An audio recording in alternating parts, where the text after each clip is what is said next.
fourth time then, with Ogier back out front. He's now ahead of Latvala with a frustrated Loeb over half a minute behind his teammate. Hirvonen still fourth, but over 2 minutes off the lead.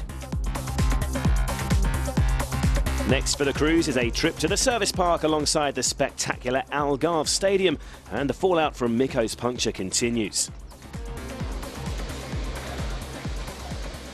For sure, I didn't know how long my tire change took, but before we came back in the car, we just had a look and we didn't see any dust or anything, so I thought it was fairly good change, and then back in the car and flat out, so we didn't get any message or anything to back off or slow down, so unfortunately, with this situation, these things like this, they are possible.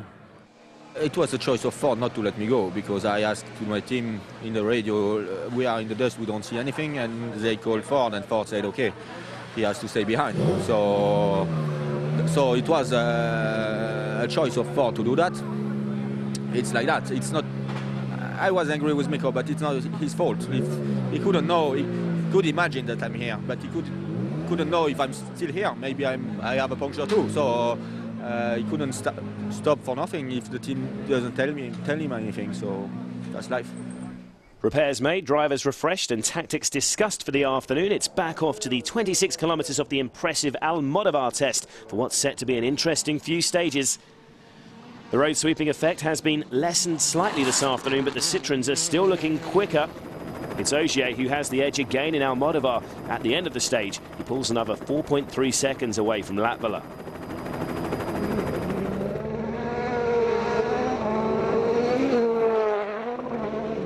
Henning Solberg, meanwhile, is currently just behind his teammate Matt Wilson by a margin of 5.6 seconds. After a setup change to his suspension, Henning will hope he can close up. But there is a problem, and it's his power steering again. He had a similar issue in Mexico, and it's another tough few kilometres for the Norwegian.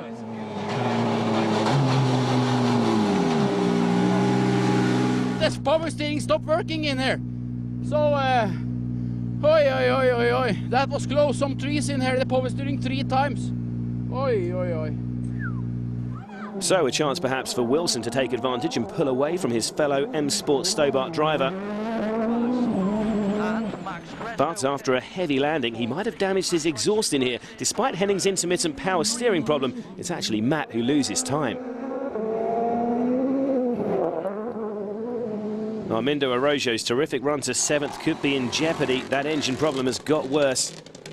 He's now running on 3 cylinders, but the limping engine is the least of his problems. Armindo also punctures a tyre. Armindo's delays have all played into the hands of Kimi Räikkönen. The Citroen driver, who suffered his own puncture on day 1, will replace the Portuguese man in 7th, although he's held up himself when he finds himself choking in Araujo's dust trail. Lopussa nyt keskeltä 30. Vasen yksi pirun pitkä. Araujo's demotion out of the top 10 is the only position change on the leaderboard in stage 11. Out front, Ogier is now more than 11 seconds ahead of Latvala, with Loeb a further 23 behind the man in 2nd. Wilson is just 1.1 ahead of teammate Solberg. After the break, 2 more action-packed, incident-filled stages. This rally is far from over.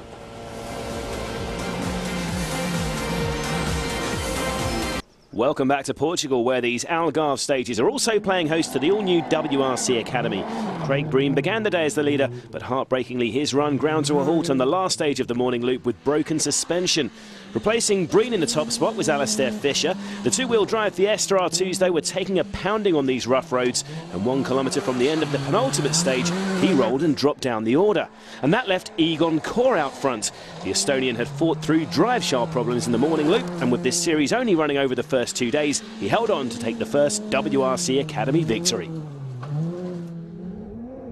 The first time the FIA Academy is running, you've the winner the first round. Well, I can't explain it in words. I can't be happier. This morning it really started out bad, but we're here now, and it's incredible feeling, you know. Kor took the win by a margin of 16.4 seconds ahead of Henriksen, with German driver Christian Reidemann claiming the final podium place. Aussie Brendan Reeves finished 4th, while Fisher recovered to finish 5th. Back to the WRC stars, where the rally is still very much up for grabs, and Jani-Matti Latvala maintains his pressure on the rally leader Ogier. But there is a problem here for the Finn, and this really is becoming a nightmare afternoon for Ford. First his teammates puncture, and now Latvala has what